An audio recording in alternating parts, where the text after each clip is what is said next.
بسم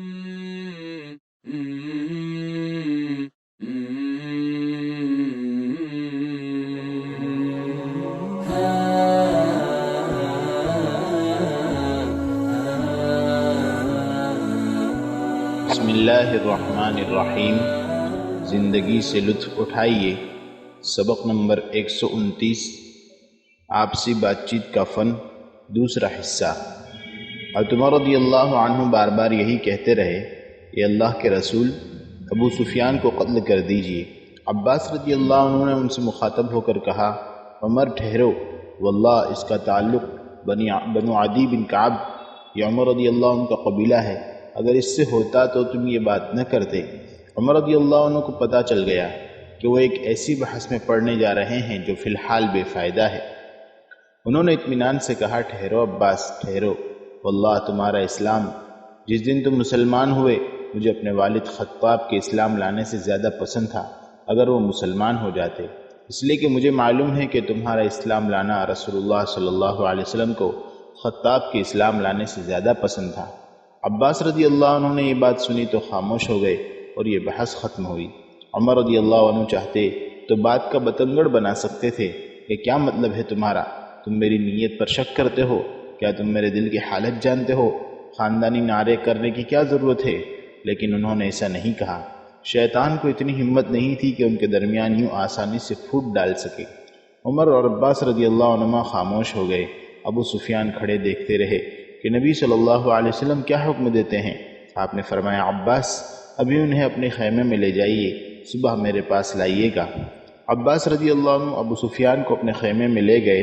اس نے وہاں رات گزاری۔ فجر کو آنکھ کھلی تو دیکھا کہ لوگ نماز کی تیاری میں مشغول ہیں اور وضو کر رہے ہیں۔ ابو سفیان نے حیران ہو کر عباس سے پوچھا، انہیں کیا ہوا؟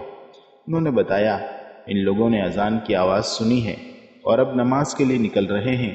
جماعت کھڑی ہوئی، لوگوں نے صفیں باندھی، رسول اللہ صلی اللہ علیہ وسلم آگے بڑھے اور تکبیر کہہ کر نماز شروع کی۔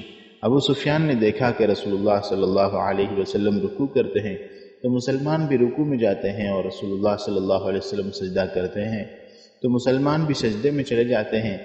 اسے اس قدر سخت پیروی پر نہایت تعجب ہوا۔ نماز کے بعد عباس رضی اللہ عنہ ابو سفیان کو لینے آئے۔ ابو سفیان نے کہا، عباس، محمد جس بات کا حکم دے یہ لوگ بجا لاتے ہیں؟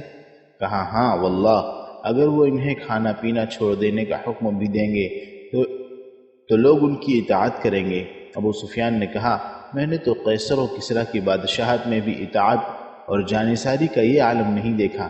عباس رضی اللہ عنہ ابو سفیان کو لیے رسول اللہ صلی اللہ علیہ وسلم کے خیمے میں آئے تو آپ نے دریافت فرمایا، ابو سفیان، ابھی وہ وقت نہیں آیا کہ آپ کو یقین آ جائے کہ اللہ کے سوا کوئی معبود نہیں؟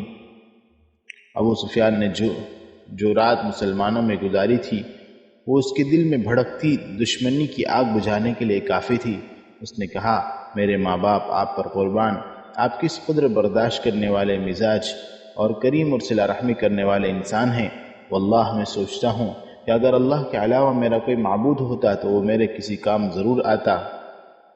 اس پر آپ صلی اللہ علیہ وسلم نے دریافت کیا، ابو سفیان، کیا وہ وقت نہیں آیا کہ وہ آپ کو یقین ہو جائے کہ میں اللہ کا رسول ہوں؟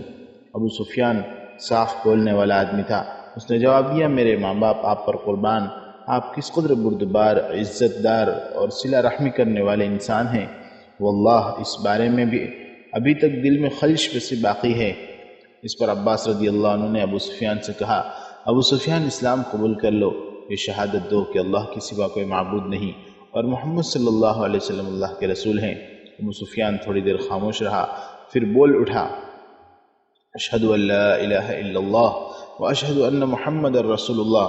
ابو سفیان کی زبان سے یہ کلمات سن کر نبی صلی اللہ علیہ وسلم کی خوشی کا کوئی ٹھکانہ نہیں تھا۔ عباس رضی اللہ عنہ نے کہا، اے اللہ کے رسول، ابو سفیان اعزاز پسند آدمی ہے، اسے کوئی اعزاز دے دیجئے۔ آپ نے فرمایا، ہاں ٹھیک ہے، جو شخص ابو سفیان کے گھر چلا گیا اسے امان ہے۔ خلاصہ یہ ہے، یہ ذہانت نہیں کہ آپ بحث و مباحثے میں سامنے والے کو ہرا دیں، قابلیت یہ ہے کہ آپ سرے سے بحث ہی میں نہ پڑیں۔